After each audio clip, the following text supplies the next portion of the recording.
You were just watching a piece explaining the work being done to the exterior of the Capitol, but there's a lot of work being done in the basement as well. John Boone explains. Minnesota's Capitol Restoration Project entered another phase in the fall of 2013 as workers began demolition of the building's basement, knocking out walls and removing and rerouting cable and wiring. The work in the basement lays the groundwork for the entire interior Capitol Restoration Project. It's the basic infrastructure of the building. It's the mechanical systems, electrical systems, plumbing, telecommunications. You've seen in the tunnels all the wiring, the cabling that's been removed. That was just sitting up there that had been abandoned over the years. So it is really about the basic building infrastructure, and a lot of that infrastructure gets permanently placed. The new equipment will come in and be located in the basement.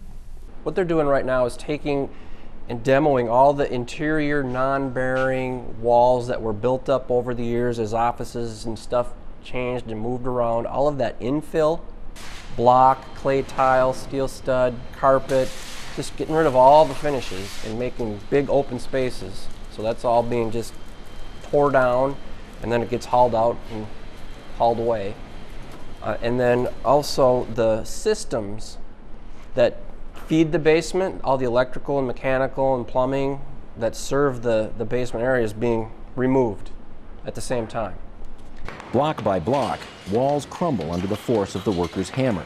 The remnants remade into piles of rubble throughout the work zone.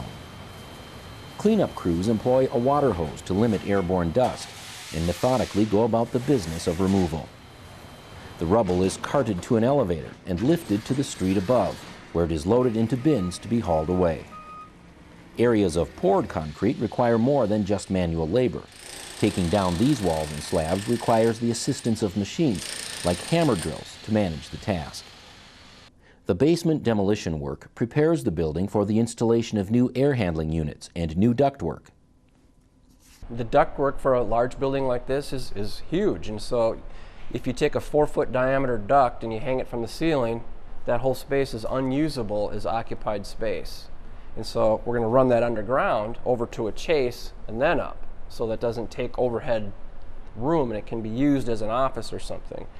Digging deep enough to fit ductwork underneath the basement floor requires reinforcement of the building's foundation, a process called underpinning.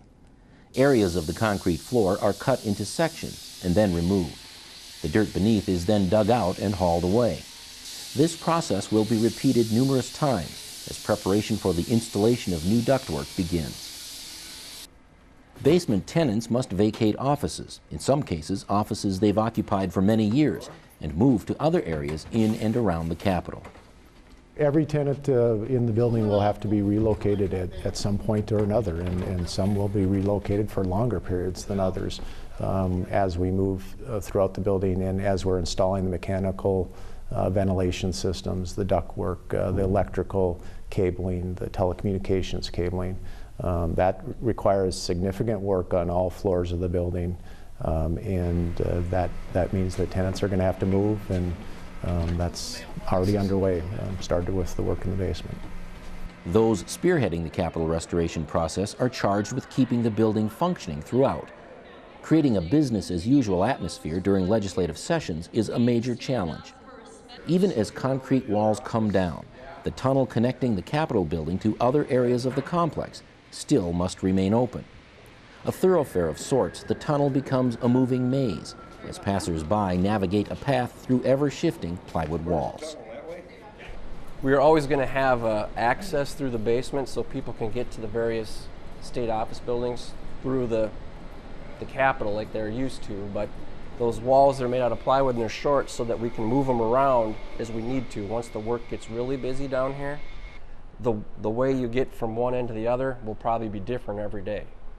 As the walls to makeshift rooms and offices fall away, space opens up that will ultimately provide new areas for both Capitol area employees and the public. Much like this room, G15 that we're in, there's going to be a similar space directly below us down in the basement, and that's going to be for public events, which currently happen in the Great Hall, but we're going to actually have a space now moving forward for the public to hold events before they go meet with their legislators.